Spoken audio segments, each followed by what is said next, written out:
নয়া জামানার উদ্বোধন। হুদাইবিয়া সন্ধি ছিল ইসলাম ও মুসলমানদের জিন্দেগিতে এক নয়া জামানার উদ্বোধন, এক নতুন যুগের সূচনা, এক নল ও রঙের ইতিহাস। কারণ কুরাইশরা ছিল মুসলমানদের জনম কি জনমের দুশ্মন, মুসলমানদের বিরুদ্ধে সবচেয়ে বেশি খড়ম্বর ও বিদ্বেষপূর্ণ। সেই যখন যুদ্ধবিগ্রহের পথ ছেড়ে দিয়ে শান্তি ও নিরাপত্তার পথ বেছে নিতে রাজি হলো, তখন ময়দানে অন্যান্য শত্রু ও লেজ গুটিয়ে পেছনে দৌড় দিল। এভাবে ইসলামের তিন প্রধান দুশ্মন কুরাইশ, গাসফান ও ইহুদি এদের ডানা ভেঙে গেল। বিদ্বেষ আর দুশ্মনী কুরাইশদের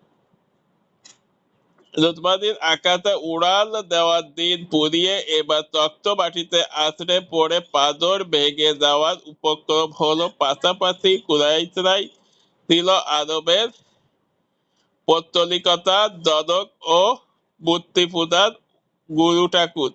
এই কারণে ঠাকুরেই যখন মাথা কাটা গেল, তখন মূর্তি পূজার ও অন্যান্য উৎসাহী ও সমর্থকরাও নিমিষে ঘাড় নিচু করে সালাম টুকলো, উদ্গত হলো। দুশ্মনী প্রবণতা কমিয়েছে সকল ইতর প্রাণীরা এবার লেজ নেড়ে আনুগত্য প্রকাশের চেষ্টা করলো। এ কারণে হুদাইবিয়া সন্ধির পর বনু গাসফানকে আর বড় কোনো আপ্যায়ন করতে দেখা যায়নি। যেটুকু দেখা গিয়েছিল তাই ছিল মূলত ইহুদি প্ররোচনার পরিণতি।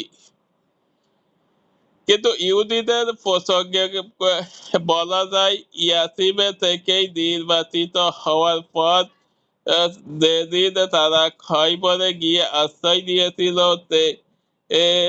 দিন থেকেই খয়বর দূরসন্ধি আর কুটিল চক্রান্তের এক জীবন্ত অভয়ারণ্যে পরিণতি হয়েছিল। সেটা হয়ে পড়েছিল ইহুদি ষড়যন্ত্রের নিরাপদ ও নীড়। সেখানে তাদের বড় বড় ও শয়তানগুলি এতে ডিম পেড়ে তা দিয়ে রাতারাতি অগণিত বার্তা ফুটাতো। বিভিন্ন স্থানে প্রাসাদের আগুন ধরিয়ে দেওয়ার জন্য দিয়াস লাইট দিয়ে বলতে থাকতো। মদিনার আশেপাশে ঘুরে বেড়ানো মাথা খারাপ দাদাবর বেদুইন গুলোকে অহরাই মুসলমানদের বিরুদ্ধে খেপিয়ে তুলতো। রাতকে রাত জেগে থাকতো ইসলাম ও মুসলমানদেরকে বিভিন্ন কূট কৌশলের মার পেতে আটকে ফেলে পৃথিবীর থেকে গোপনে ছড়িয়ে ফেলার মনস্তান্ত্রিক দ্বন্দ্বে। এজন্য হুদাইবিয়া সন্ধির পর রাসূল কারীম সাল্লাল্লাহু আলাইহি সাল্লাম ও মুসলিম বাহিনীর সর্বপ্রথম লক্ষ্য ছিল জনমের জন্য এদিনের পতন। পাশাপাশি হুদাইবিয়া সন্ধির পরে ইসলাম ও মুসলমানদের জিন্দেগিতে যে নয়া জামানার উদ্বোধন হয়েছিল, সেটা তাদেরকে দারিয়াতুল আরবের সীমানার পাড়ি দিয়ে গোটা পৃথিবীর বিস্তৃত ভূখণ্ড আর প্রত্যহ অঞ্চলে অলিতে গলিতে ইসলামের দাওয়াত ও এই তথ্য আসমানি ও পয়গম্বরের সাহসী ঘোষণা ছড়িয়ে দেওয়ার মহা সুযোগ দান করেছিল। এ কারণে তখন থেকে এ পথের মুসলমানদের কদম ও অতীতের চেয়ে অনেক বেশি জোরালো ছিল।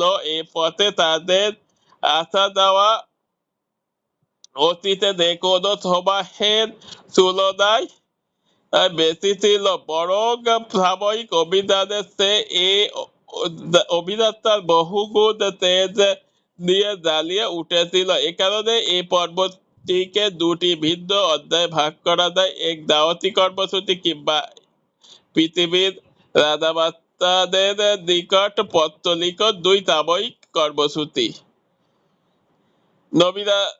নবীর জীবনে এই অধ্যায়ে সাময়িক অভিযানগুলির বিস্তারিত বিবরণ তুলে ধরার আগে আমরা দাওয়াতি কর্মসূচি, বিভিন্ন রাজাবাচ্চাদের সঙ্গে তার পত্র বিনিময়ের উপর আলোকপাত করব।